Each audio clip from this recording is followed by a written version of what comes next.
I want to talk about something that's not widely discussed in mixing and mastering in the same way that it's widely discussed in pretty much every other job there is where you're sitting at a desk all day. I'm talking about stand desks. Now, what I'm about to say is my theory behind why it's something the mixing and mastering engineers don't talk about a lot, but also the potential benefits and maybe some thinking that you may want to consider. All right. Someone like me, I went all in the box. I did this for a lot of reasons, mainly flexibility, also to shine the spotlight on myself as far as how good am I and not how good am I with this piece of gear. Without it, I'm less good. How good am I with this piece and this? I need a new piece of gear all the time, and kind of to really put the focus on if somebody can do it. Like there's people in the world who can clearly do it very well, then I can do it. So that was my theory, my thinking, and that's how I got where I'm at now, which is mixing all in the box. Now, some benefits of that. All I really need is this keyboard, this mouse, and I don't need nothing else. Now, what I have in front of me happens to also be the SSL UC1, which I love using. It's basically the channel strip at my fingertips. And I also get the UF8. Now, if I was going to be completely honest, the UC1 I use every mix. My hand pretty much sits on it the entire mix, or not the entire. As soon as I'm not using those plugins, I'm using something else, it's off it. But 50, 60, 70% of every mix, I got my hand on that thing. The UF8 I use far, far less. But what I'm basically saying is the reason I use it less, by the way, for the UF8 is because I don't like flipping through banks. So I set it up where every group is on one of these faders in front of me, and I don't have to flip through banks. I have 8 groups usually that I can take any mix, break it down to 8 things, like groups of, all the verse guitars, all the chorus guitars. Those are 2. You see what I'm saying? Those will be on 2 different faders. Lead vocals, backup vocals, 2 different faders. Drums, bass, 2 different faders. That's 6. Now, there's always something else for 7, auxiliary, whatever, additional keyboards, instrument, whatever, maybe acoustic guitars. There's always something else, and a master fader could live on the 8th, or maybe I need all 8, and the only thing I'll do is flip to the right to get to my master fader, and that's it. But I can't stand flipping through banks. So that's how I use this thing. I had to figure out a way that it works, and that's how it works for me. Now, moving away from this, the benefit potentially for me to not use the UC1 anymore would be because now it would put my focus on something like what color and flavor does the metric halo channel strip bring to the table, and should I use that instead? Or the API Vision channel strip, or the Sheps Omni channel, or the Neves channel strip. Like any combination of this, I like a 1081 now, here we go. It's like, what am I going to enjoy using more on any given mix? And will I now be thinking in terms of colors and flavors instead of the ease of use of always an SSL because it's right in front of me? Now, granted, SSL has several different kinds of channel strips, and that's how I think now. Do I want kind of the cleanest, most transparent one? Then I usually use the channel strip 2. Do I want the one with the most color? I usually use the 4KB. Do I want basically a combination with a little more flexibility because you get orange knob, black knob, brown knob, on the E? Maybe. So I'll use that. So it's a question of like, what am I looking for? And quite frankly, lately I've been using the E the most because it's the newest and we all like new things. So as soon as I started using that, I was like, oh, this is sweet. And I've just been using it ever since. But my point is, I'd rather use that than dial in something else because I have this thing in front of me. But that's because I got used to it. So many of us, we get used to whatever we have. And if we didn't have it, we'd still be able to work just fine. We just wouldn't use the things that we've gotten used to. We'd get used to something else. And I think my job, in a way, when I talk to you guys about this stuff, the way I interpret what I'm doing is I'm trying to figure out where my brain gets hung up and then untangle it and determine how much it might cost to change that.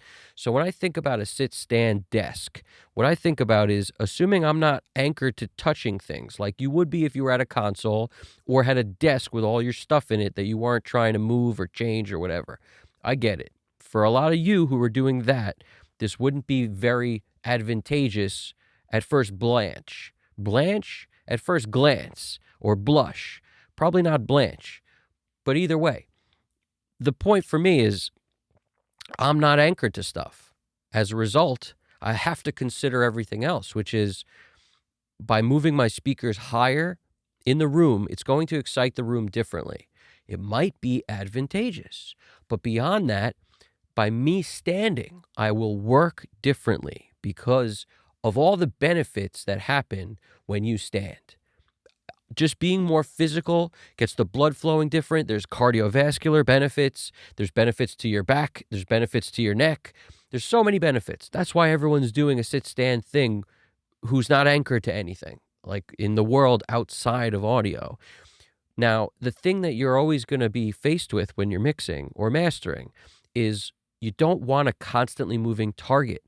So the variables are eliminated when you always sit in the same place. Your chair's always the same height. Your speakers are always the same distance from you, from the wall. There's like no variables there. That's the goal. I get it. But that doesn't mean that if you are somebody who works better standing, that you might be able to get a mix done quicker. It might sound better. Your speakers would be higher. You would be standing. And you just get used to that. That becomes your new normal instead of sitting. I think it's more of a new concept and less of the old thinking to consider that that might be better. Not for everybody, probably. Some people probably don't want to stand for 4 hours at a time. No matter what, we're always taking breaks, whether you're sitting or standing, 5 minutes or so here or there just to refresh, get out of where you're at, come back, fresh ears, zoomed out perspective. We're always doing that either way. But what I'm basically saying is maybe the move is to stand and then take your break by sitting and do whatever and then come back and you're standing again. Maybe. I'm forced to consider who I am.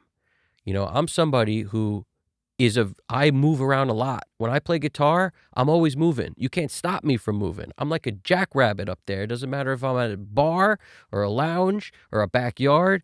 I'm jumping around probably more than I should. And I can't help it. It's just part of me. So when I sit here at a desk, I'm very confined. And sitting at a desk for 4, 6, 8 hours at a clip, even if I have to get up, and even if I do get up for my 5-minute little breaks here and there, grab a coffee, do whatever, come back, it's still not the best. I still don't really enjoy it. I still would rather be more physical with it, a little more standing with it, maybe more energy. Maybe I'd perform better at mixing. And I'm forced to want to try it, or at least consider that it might be a good idea. And I'm also forced to consider other things like the footprint of the desk. There's a sonic footprint when you have a giant desk like this. This is an Argosy Dual 15. Big desk. Means lots of reflections, lots of flat surfaces for my speakers to bank off of. Not ideal. Every acoustician there is will tell you the smaller the footprint of your desk, the better. It's a fact. So that means the best desk would be something that was very thin, not a lot of structure, not a lot of flat surfaces for things to bank off of. That would be ideal. So the opposite of this, one bay, if that, and small, and ideally something that could be raised so that you could work standing. Now, I'm in a lucky situation because I not that long ago bought ADJ2 stands, and I'm still within the permitted window of basically returning these to swap them out for taller ones because I happen to get 46-inch stands, and to accomplish what I'm looking for, I need the 56. I need the taller ones. So this is important to note because, the platform at 56 inches puts the speaker approximately 5-6 inches above that, the center of the mid-dome, or in some cases, it's the tweeter you want to line up with your ear, but in a lot of cases, it's the mid-dome, and you kind of want that to be no more than 5 degrees above you. So it could be, the way to figure this out, by the way, is a laser pointer. is the best way. You get a little laser pointer and you put it where your ear is and you shoot it at the speaker, and you sort of have to know, are you up on an angle like crazy amounts, or is it straight, or is it, just barely above straight? Because the maximum height your speaker should be over where your ear is at that mid dome, the middle of the mid dome or the tweeter, depending on the speaker. And this is usually in the manual for the speaker or on the website or in the literature. Just figure out what it is for you. That's where they should be set. So for me, I'm lucky. I'm not that tall. And I've never really put that together, lucky, not that tall, in the same sentence. But I can tell you in this case, it helps because 56-inch stand gets me to where the speaker, when it's got that, 6 inches more to get to the mid dome, that'd be about where it would be when I'm standing up. So I can get away with that. For taller people, you may need even taller stands. Now, it's important to note other things. One, to get this in a motorized option where your stand raises and lowers is a fortune. So unless you want to drop, I think it's over $6,000. I priced this recently. It was like 6,000 something. That was before tax, before shipping. It was like 6,100 in that ballpark for the stands I would need in a motorized version. Crazy. Whereas it's less than a third of that to get them where you just use the Allen wrench to loosen and tighten it and you could raise it yourself. That's the page I'm on. Now, if you're somebody who doesn't have help around you, that can be tough to move the speaker off it, move the height, and then put it on it. But I guess what I'm basically saying is you're not going to be doing this multiple times a day. You're going to be setting it up and then doing the thing every mixing and mastering engineer does, which is get used to it. Get used to what it's doing there. I'm just saying you may prefer it there, and this new thinking of you may prefer the ability to stand. Now, I know this is going to rough a lot of people up because if you need to touch your stuff and you have a whole desk full of stuff, like, you're not going to want to hear what I'm saying. I get it. I'm really saying if you're willing to have an open mind to think outside of what you're caught on, what you're hung up on, would that be a benefit? It might. It might turn out to be a benefit. And, in the case where I haven't really tried that yet, but I'm looking forward to trying that, there's no downside to lowering it. I recommend adjustable stands to anyone who's going to get a speaker stand. You can't get fixed height no matter what. Because like I said, every room could be a little different where the floor could be slightly unlevel. You may need one a little taller than the other. There's a number of things that could contribute to this, where when you bring them farther, closer towards you or farther away, you want to switch your chairs maybe, which is going to be a little higher or lower, and you need them to be at ear level at either the mid-dome or the tweeter in most cases, and no more than a 5-degree height increase from where your ear is. So there's so many things you need the adjustability. As far as I'm concerned, it's worth it. Get adjustable stands. But how adjustable? Well, what I'm saying is there's no downside to getting really tall stands that will allow you to stand, because you could always lower them to where it would be work for sitting, because there's usually no minimum on those. The minimum is well within where your sitting height would be. It's really about your maximum. So you stand where you plan on standing, you measure from the ground to where your ear is, and then you got to figure out how far from the bottom of your speaker to the middle of that mid-dome or the tweeter, and add those inches to, you know what I'm saying? So you're basically got to figure out your ear height first, and then how to get your ear height. In other words, how much height do you need out of the stand? And then you allow for that extra between the bottom of the speaker and the middle of the mid-dome or the tweeter. And you basically then, okay, that's how much height I need for standing.